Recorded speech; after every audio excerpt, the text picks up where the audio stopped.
Hey everyone!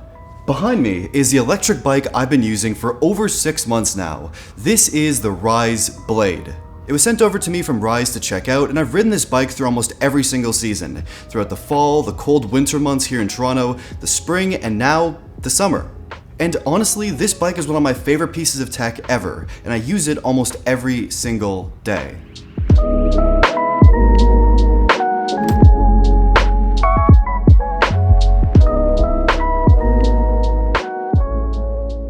Okay, so first up, let's talk about the design. As you can see, I chose the yellow one, and the design itself actually looks pretty good in my opinion.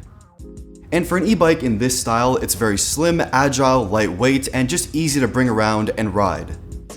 And it's also built exceptionally well. I've been using this bike recklessly, really beating it up, using it without any care in the world, and it still looks and works great. The bike can definitely take some abuse. Now I have had to replace the kickstand because the one that it came with I eventually broke in half by accident. And well, I just broke another one.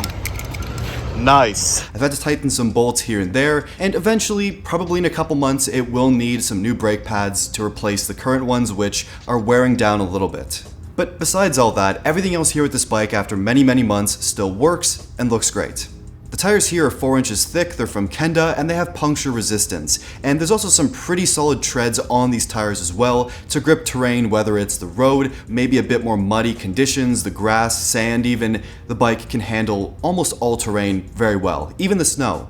The seat here is a banana style seat, and it's actually a very comfortable seat for this bike, which you're going to want to have if you're sitting here for a very long time on a longer trip, or if you're pedaling. And you can probably fit 2 people on this seat, but keep in mind the weight limit is 300 pounds with this bike.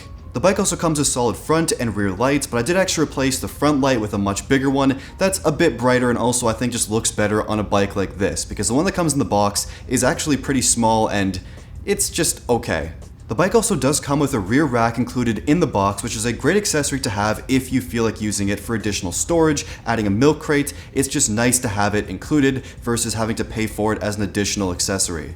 But personally, I took it off my bike after about a day because I wanted to have the bike as lightweight and slim as possible, and also I probably wouldn't end up using it. What's also included with this bike is front tire suspension, and this is a great feature to have on any bike, especially with e-bikes. And if you don't want to use it, you can simply just tighten up the suspension and turn it off. But personally, I've tried plenty of bikes without suspension, and going to this bike, having it here, I can't go back. It's a great feature to have. And overall, what front suspension does is makes your ride on this bike a hell of a lot smoother. It lets you hop off curbs and get on curbs a lot easier, and it just makes for a better ride overall. Going over rougher terrain, maybe a couple bumps in the road, a little small pothole here and there, the bike can handle it, and you barely feel anything with that front suspension.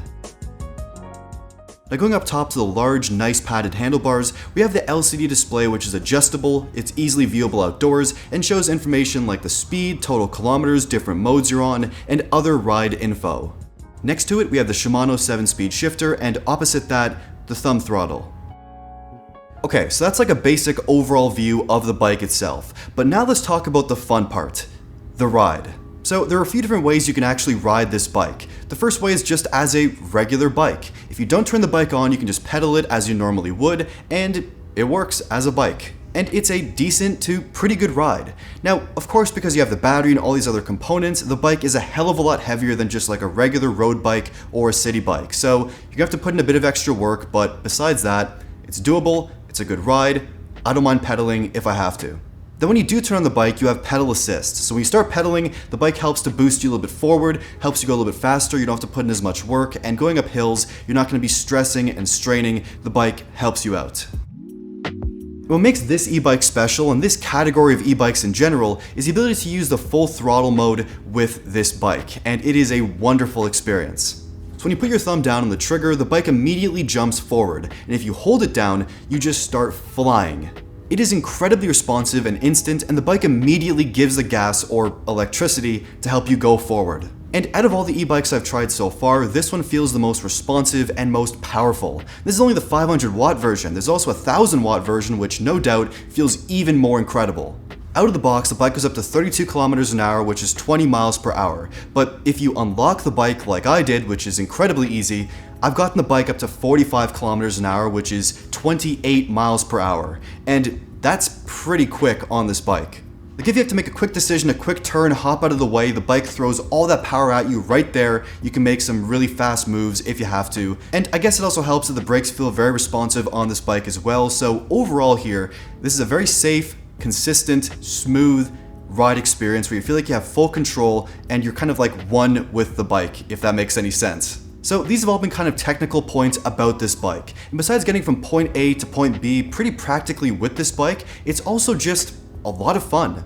So whether I'm just going for a simple ride in my neighborhood throughout the city, pulling up to a coffee shop or a meeting, cruising down Lakeshore, meeting up with friends, grabbing groceries, all of those missions I feel safe, it's incredibly fun and enjoyable and a smooth, beautiful experience. It is just so much fun to fly down the streets on this bike, do your thing, pull up, hop back on, fly home. It's just amazing.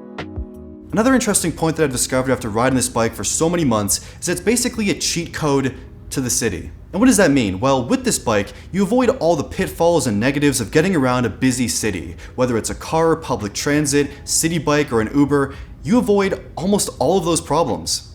Like for example, during rush hour, if there's a city gridlock, a big game happening in the city, you can just weave through traffic, hop in a bike lane, take some little side streets, you're gonna get wherever you need to go on time, no matter what. And when you actually pull up to the place you're trying to go, you can park this bike basically anywhere. No looking for parking, no paying for parking, lock the bike wherever you want. Of course, invest in some good locks, but besides that, you can park it anywhere. And unlike a regular bike where you have to pedal, you're gonna pull up to your location, nice and chill, it's a simple cruise, you're not gonna be tired, sweaty, or exhausted. This thing is amazing. Whether it's a big city, a small town, doesn't matter. It's fun, it's enjoyable, it's a great practical vehicle. Now of course, a practical vehicle needs to last for all of your trips and adventures, and this bike certainly does. It has up to 70 kilometers of range, which is about 43 miles of range. And the battery itself is integrated into the frame, it's locked up, you don't have to worry about people stealing it, and it's not like a big bump on the top or underneath the bike, it's well integrated, looks nice. And you can also buy a second battery to double that range too. But the base 70 kilometer range is actually pretty good. I can go across the city, do a whole bunch of things, meet up with some friends, grab groceries, run a few errands, come home, and I still have about half the battery left on those kind of days. And on those weeks where I use the bike on and off here and there for a few quick trips, no long adventures, I can get away with charging the bike just once a week, overnight, no problem. And charging the bike from 0 to 100 takes about 5 hours total, which I really don't mind, it's fine, and the brick itself I also don't mind, it's fairly large and that's expected. What I do mind here though is the sound this brick makes.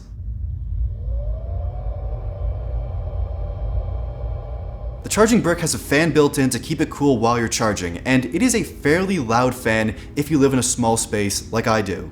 Okay, so overall, I love this bike. Now, this of course is definitely a big purchase. It has a hefty price tag, but that's expected with electric bikes like this. So if you are considering this bike, think about if you're actually going to use it, when you're going to use it, and if your city has a good biking infrastructure as well, because that definitely helps. Toronto isn't perfect for biking, but it definitely has gotten much better over the last few years. Just a few things to think about. But what I can tell you for sure about this bike is that it's incredibly fun to use and ride around, it's gonna last, it's made of high quality parts, it's incredibly polished and well made, and it's pricey, but I think it's worth it depending on how you plan to use it. And that's it. Like the video if you liked it, subscribe, and thank you for watching.